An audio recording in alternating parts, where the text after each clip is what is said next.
Hello friends, welcome back to my kitchen. તો આજે આપણે સાબુદાણા અને બટેટાની ચકરી બનાવીશું। તો જનરલી આપણે જ્યારે આ ચકરી બનાવીએ ને તો ત્યારે લાંબો સમય સુધી તેને ઉકાળવાની ઝંઝટ કરવી પડે છે। તો આજે આપણે ઉકાળ્યા વગર જ આ સાબુદાણાની ચકરી બનાવીશું મિત્રો। તો પણ એકદમ સરસ એવી દાંત વગરના પણ ખાઈ શકે ને એટલી સરસ પોચી બનશે। 2 ગણી મોટી એવી આપણે આ ચકરી બની છે। આ રીતના કરતા તરત એ તૂટી જાય છે, એટલી સરસ સોફ્ટ આપણી આ ચકરી બનીને તૈયાર થઈ છે મિત્રો। તમે અવાજ સાંભળ્યો ને? જો તો અહીંયા મેં 500 ગ્રામ જેટલા સાબુદાણા લીધેલા છે। માર્કેટમાં આપણે 3 પ્રકારના સાબુદાણા મળતા હોય છે, એક સૌથી મોટી સાઇઝના, એક મીડિયમ અને એક સૌથી નાની સાઇઝના। તો અહીંયા મેં મીડિયમ સાઇઝના લીધેલા છે। તો આ ચકરી બનાવવા માટે છે ને મીડિયમ અથવા તો નાના સાબુદાણાની પસંદગી કરવાની। તો સૌથી પહેલાં છે ને સાબુદાણાને આપણે 3 થી 4 પાણીએ ધોઈ લેવાના। તો જો ફ્રેન્ડ્સ, આ રીતના આપણે એકદમ ઘસીને સાબુદાણાને ધોઈ લેવાના, એટલે જે કાંઈ એમાં ડોળ હશે, કચરું હશે, બધું સરસ નીકળી જશે। જો અહીંયા મેં 3 થી 4 પાણીએ સાબુદાણાને ધોઈ લીધા છે। તો હવે આપણે પાણી એડ કરીશું। તો આપણે પાણી નાખી એને આપણે પલાળી દઈશું। આમાં જો આપણે આ રીતના સાબુદાણા ડૂબે ને ત્યાં સુધી પાણી આપણે એડ કરવાનું છે। તો તમે આને ઓવરનાઇટ પલાળી શકો છો, અથવા તો તમે 4 થી 5 કલાક માટે પણ પલાળી શકો છો। તો જો ફ્રેન્ડ્સ, અહીંયા આ રીતનું મેં પાણી એડ કર્યું છે। જો મારી એક વેચ જેટલી આંગળી ડૂબે છે તેટલું મેં અહીંયા પાણી એડ કરેલું છે। એટલે સાબુદાણા છે ને એ 4 થી 5 કલાક કે પછી ઓવરનાઇટમાં ઉપસીને અહીંયા સુધી આવી જશે, એકદમ સરસ પલળી જશે। આને ઢાંકી આપણે પલાળવા માટે મૂકી દઈશું। 5 થી 6 કલાક બાદ હવે આપણે ખોલીએ છીએ તો જો સાબુદાણા છે ને પ્રોપર સરસ ફૂલી ગયા છે। જો અહીંયા સુધી ઉપર આવી ગયા છે। જો મિત્રો, કેટલા સરસ એવા ફૂલીને 2 ગણા મોટા થઈ ગયા છે। જો હું તમને એક હાથમાં લઈને પણ દેખાડી દઉં છું। જો એકદમ સારી રીતે આ તૂટે છે। જો એકદમ સરસ એવા આ પોચા થઈ ગયા છે મિત્રો। પણ મને અહીંયા છે ને આ તપેલી થોડી અત્યારે નાની જણાય છે, કેમ કે આપણે હજી આમાં છે ને પાણી ઉમેરવાનું છે। તો આને હું છે ને એક મોટી તપેલીમાં લઈ લઉં છું। તો હવે આપણે આને છે ને બીજી તપેલીમાં લઈ લઈશું। તો તમારે હંમેશા પહેલેથી મોટી તપેલી લેવાની। તો મને થોડોક આઈડિયા હતો નહીં કે આ રીતના મોટા ફૂલીને આટલા બધા મોટા થશે, એટલે મેં પછી મારે આવી રીતના ટ્રાન્સફર કરવું પડ્યું। ત્યારબાદ હવે છે ને આ જે તપેલી છે એ પોણી તપેલી ભરાય ને તેટલું ફળફળતું પાણી, એટલે એકવાર નહીં પરંતુ 2 વાર ઉભારો આવી નીચે પાણી આવી જાય તેટલું ગરમ પાણી મેં કરીને આમાં એડ કર્યું હતું, પરંતુ એ હું વિડીયો ઉતારી નથી શકી મિત્રો। તો ફ્રેન્ડ્સ, તમારે પોણી તપેલી ઉકળતું પાણી એડ કરીને ત્યારબાદ તેને ઢાંકીને સાઈડ પર 3 કલાક માટે મૂકી દેવાનું છે। આમ આપણે ડાયરેક્ટ આમાં ગરમ પાણી એડ કરવાથી આપણે જે કલાકો સુધી સાબુદાણાને ઉકાળવા પડતા હતા તે ઉકાળવા નહીં પડે, એટલે આપણે કલાકોનું કામ છે ને એ મિનિટોમાં થઈ જશે। તો અહીંયા મેં 500 ગ્રામ સાબુદાણા સામે 500 ગ્રામ બટેટાને બાફીને લીધેલા છે। તો જેટલા સાબુદાણા હોય તેની જેટલા બટેટા આપણે એડ કરીએ ને તો આપણે સાબુદાણાની જે ચકરી છે ને એકદમ સરસ પોચી બને છે। હવે આપણે છીણીમાં આ રીતના બટેટાને છીણી લેશું, કેમ કે જો આમ કરીશું ને તો આપણે ચકરીમાં બિલકુલ ગાંઠા નહીં પડે। તો આ રીતના આપણે મેશ કરીશું ને એટલે એક જ સરખા એવા બટેટા છે મેશ થઈ જશે, એટલે ગાંઠા બિલકુલ નહીં પડે। જો કંઈક આ રીતનું છીણ તૈયાર થશે, એક જ સરખું। હવે રાઈટ 3 કલાક પછી આપણે ખોલીએ છીએ તો ફ્રેન્ડ્સ, અહીંયા જુઓ સાબુદાણા છે ને, જો એકદમ સરસ કાચ જેવા હોય એવા થઈ ગયા છે। જો મિત્રો, અહીંયા મેં 3 કલાકની અંદર 2 વાર આ રીતના મિક્સ કર્યું હતું મિત્રો।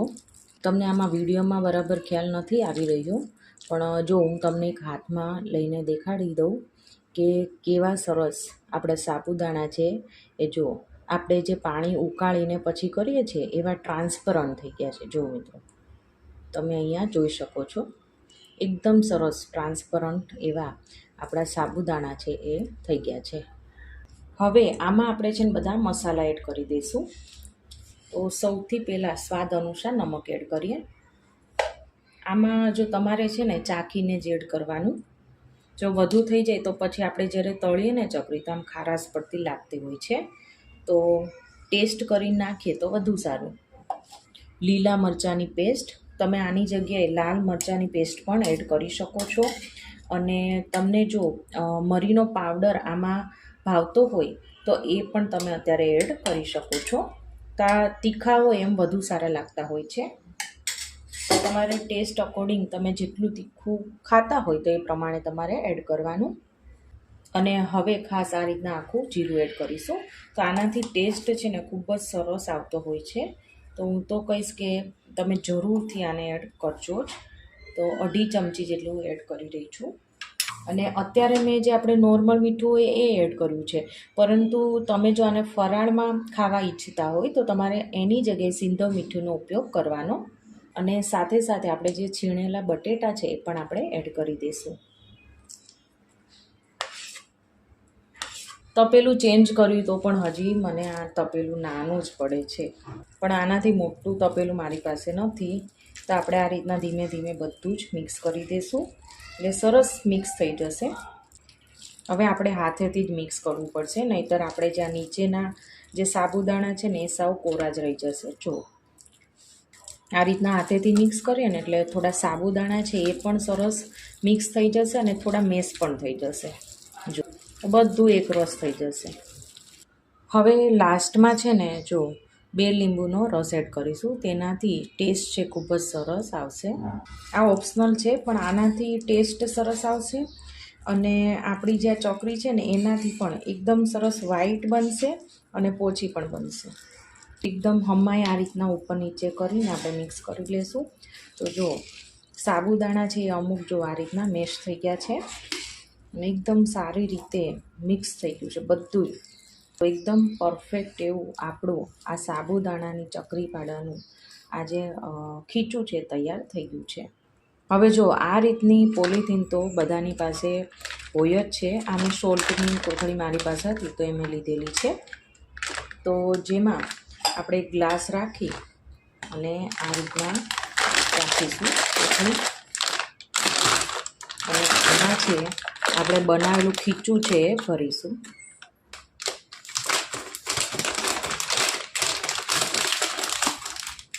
થોડી મોટી જણાતી હતી તો થોડી કટ કરી છે. જો આ રીતના આપણે ખીચું છે એ અંદર સુધી ભરવાનું. ઘણા સાબુદાણાની ચકરી છે ને એ આપણે સેવ પાડવાનો સંચો હોય ને તેમાં પાડતા હોય છે. તો તેમાંય ચકરીની જે જાળી આપેલી જ હોય છે, પરંતુ તેમાં છે ને તૂટીને આવતી હોય છે. એટલે હું તો તમને સજેસ્ટ કરીશ કે તમે આ રીતના કોઈ પણ પોલિથીન લઈ આ રીતના ખીચું ભરી અને પછી પાડજો તો આમાં તમને બેસ્ટ રિઝલ્ટ મળશે. આ રીતના એકદમ પ્રેસ કરીને ભરી દઈશું. અને વળી પોલિથીનમાં ફટાફટ ભરાઈ પણ જાય છે. બિલકુલ ટાઈમ પણ નહીં લાગતો. આ રીતના છે ને એક ખૂણે પેલા કરી દેવાનું.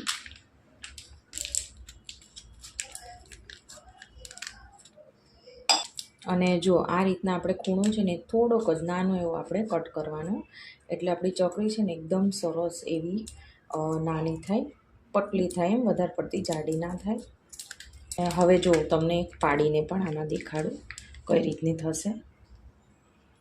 જો આ રીતના પ્રેસ કરતું જવાનું અને ચકરી છે એ પાડતું જવાનું. જોયું? આમાં ફટાફટ તમને ઉકળશે અને આમ મજા પણ આવશે એટલી બનાવવાની. જો કંઈક આ રીતના પડે છે. હવે આપણે સીધી પ્લાસ્ટિકની કોથળી પર પાડીએ.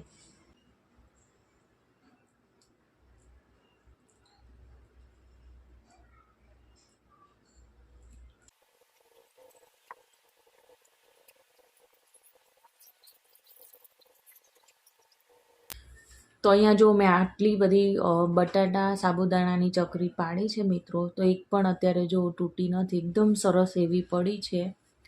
તો આને આપણે અત્યારે ફેન નીચે ઓવરનાઇટ રાખીશું અને પછી કાલે આપણે તેને તડકામાં સૂકવીશું. તો ફ્રેન્ડ્સ, આને મેં ઓવરનાઇટ ફેન નીચે સૂકવી હતી અને બીજા દિવસે 5 થી 6 કલાક માટે તડકામાં સૂકવી હતી. તો હું તમને તળીને પણ દેખાડી દઉં કેટલી સરસ આપણી આ ચકરી છે બનીને તૈયાર થઈ છે.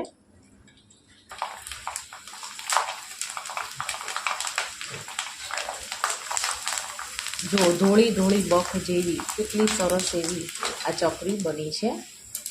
જોતાં જ ખાવાનું મન થઈ જાય એટલી સરસ આપણી આ ચકરી બનીને તૈયાર થઈ છે મિત્રો. જો આ રીતના ઉલટ સુલટ કરીને આપણે તેને તળી લેવાની છે. સરસ એવી તળાઈ ગઈ છે મિત્રો. કે જો આનાથી 2 ગણી મોટી એવી આપણી આ ચકરી બની છે.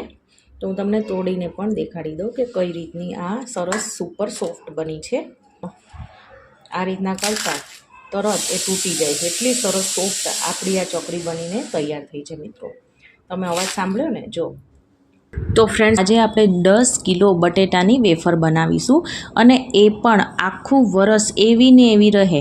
મતલબમાં આખું વરસ છે ને ગમે ત્યારે તમે તળો તે લાલ બિલકુલ નહીં થાય અને કાળી બિલકુલ નહીં પડે. તો એવી નાની નાની બાબતો છે કે જે તમે ધ્યાનમાં રાખશો એટલે જરૂરથી તમારી વેફર પણ જો આ રીતના તળાય છે એવી જ આખા વરસમાં તમે ગમે ત્યારે તળશો તો એવી જ ધોળી ધોળી બખ જેવી જ વેફર રહેશે. તો ચાલો ફટાફટ આપણે આવી વેફર બનાવી લઈએ.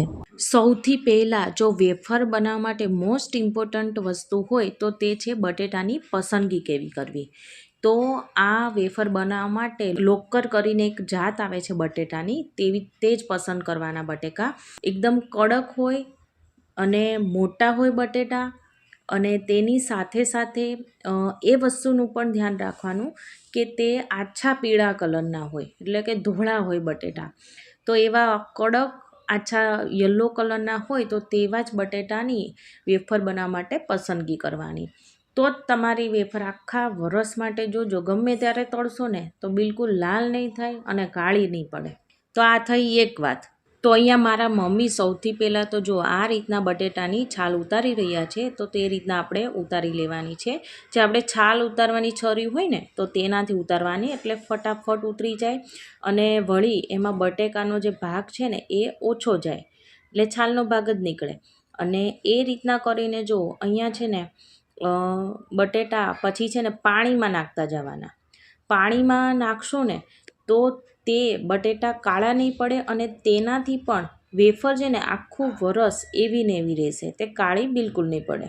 તો આ થઈ બીજી બાબત. હવે નેક્સ્ટ સ્ટેપ એ કરવાનું છે કે જો આ રીતના બટેટાની વેફર પાડવાનું મશીન બધાના ઘરમાં અવેલેબલ જ હોય છે, તો સીધા આપણે પાણીમાંથી બટેટા કાઢી જો આ રીતના આપણે વેફર પાડતા જવાનું છે.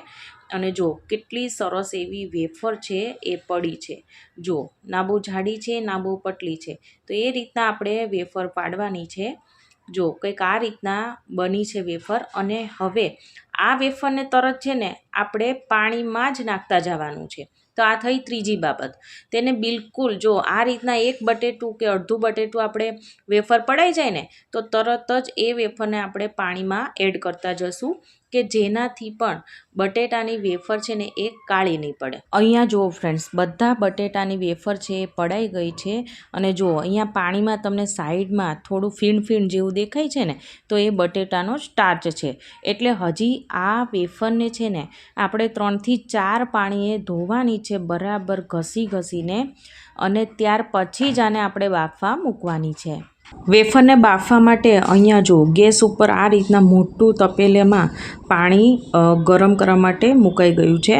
અને પાણી પણ સરસ જો વરાળ નીકળે એટલું થઈ ગયું છે. અને આમાં મીઠું પણ એડ કરી દીધું છે, એટલે જો પાણીનો કલર થોડો વ્હાઈટ જેવો થઈ ગયો છે, તમે જોઈ શકો છો. અને ફ્રેન્ડ્સ, હંમેશા આપણે આટલી બધી વેફર હોય ત્યારે મોટા તપેલાનો જ ઉપયોગ કરવાનો, કેમ કે જો ફટાફટ એકી સાથે ઘણી બધી વેફર છે એ બફાઈ જશે અને વળી ગેસ પણ બચશે.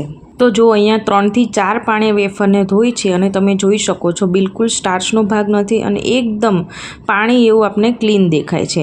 તો હવે જેટલી વેફર આપણે બાફવાની છે ને તો એ તપેલામાં જો આ રીતના આપણે વેફર છે એ નિતારીને લઈ લેશું. ઉકળતા પાણીમાં આપણે આ રીતના એડ કરીશું અને તરત જો આ રીતના આપણે જારાથી તેને એકવાર મિક્સ કરી લઈએ. અને આમાં આપણે ગેસની આંચ છે ને એકદમ ફૂલ જ રાખવાની છે. અને આ રીતના અધૂકડી થાળી કે પછી સીબું ઢાંકી તેને થવા દઈએ.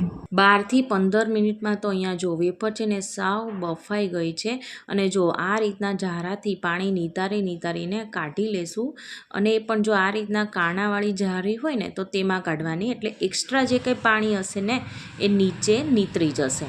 અને આમાં છે ને અમે ક્યારેય ફટકડી નથી નાખતા, ઘણા નાખતા હોય છે, તો પણ આખું વરસ વેફરને કંઈ થતું નથી. અને જો આમાં આપણને ખબર કેમ પડે કે વેફર કેટલી બાફવાની, તો હું તમને એ પણ બતાવી દઉં. તો જો આ રીતના નખ મારતા આ વેફર છે એકદમ આસાનીથી તૂટે છે, મતલબ કે આ વેફર છે એકદમ સરસ બફાઈ ગઈ છે. બહુ જ ગરમ છે એટલે હું વધારે હાથમાં નથી પકડી શકતી. આ વેફર અમે છે ને અત્યારે રાત્રે બનાવી રહ્યા છીએ, એટલે આ વેફરને આપણે ઓવરનાઇટ અહીંયા પંખા નીચે જ સૂકવવાની છે. અને તેને સૂકવવા માટે અહીંયા એક સાડી લીધેલી છે, તેને પાથરી છે. તમે કોઈ પણ કોટનનો દુપટ્ટો કે કટકો પણ પાથરી શકો છો. તો જો અહીંયા જારીમાંથી આ રીતના એકી સાથે ઢગલો કર્યો છે વેફરનો, અને જો આ રીતના એક લઈ અને વેફર છે એ અલગ અલગ સૂકવવાની છે, એટલે તે બિલકુલ ભેગી નહીં થાય જ્યારે સુકાશે ત્યારે, અને એકદમ સરસ એવું તમને રિઝલ્ટ મળશે. વેફર ઓવરનાઇટ સુકાયા બાદ મેં અહીંયા તડકે તેને 4 કલાક રાખી છે અને વેફર જો કેટલી સરસ એવી સુકાઈ ગઈ છે. અને જો હાથમાં લેતા જ તેનો અવાજ જો સાવ ખખડી ગઈ છે, એટલી સરસ એવી સુકાઈ ગઈ છે, ક્રન્ચી થઈ ગઈ છે. જો આને હવે તમે ડાયરેક્ટ એરટાઇટ કન્ટેનરમાં તમે ભરી દેશો એટલે એવી ને એવી આખું વરસ પડી રહેશે. તો હું તમને તળીને પણ દેખાડી દઉં. આમ જુઓ અહીંયા તેલ સરસ આવી ગયું છે, તો હવે આપણે બનેલી વેફર છે ને તેલમાં એડ કરીએ. જો કેટલી સરસ એવી વેફર છે, આપણી 2 ગણી એવી મોટી થઈ છે. જો કેટલી સરસ એવી ધોળી થઈ છે, ને હવે આપણે જારામાં કાઢી લેશું. જો મિત્રો કેટલી સરસ એવી વેફર બની છે. તો ફ્રેન્ડ્સ તમે જોયું ને મેં કઈ રીતના વેફર બનાવી, અને એ પણ ફટકડી વગર. અમે દર વર્ષે આવી રીતના જ બનાવીએ છીએ, તો પણ આખું વરસ બિલકુલ કાળી નથી પડતી કે તળાયા પછી લાલ પણ નથી થતી. તો બસ આ બધી નાની બાબતો છે કે જેનું તમે ધ્યાન રાખી લીધું ને, એટલે સમજો કે તમારી વેફર પણ આખું વરસ એવી ને એવી રહેશે, બિલકુલ કંઈ પણ જાતનો વાંધો નહીં આવે. તો ફ્રેન્ડ્સ આજની મારી આ વેફર બનાવવાની રીત ગમી હોય તો મારી ચેનલને સબસ્ક્રાઈબ, લાઈક અને શેર કરવાનું ના ભૂલતા, કે જેથી કરીને આવા ઉપયોગી નવા વિડીયો તમારા સુધી જલ્દીમાં જલ્દી પહોંચે. And thank you for watching.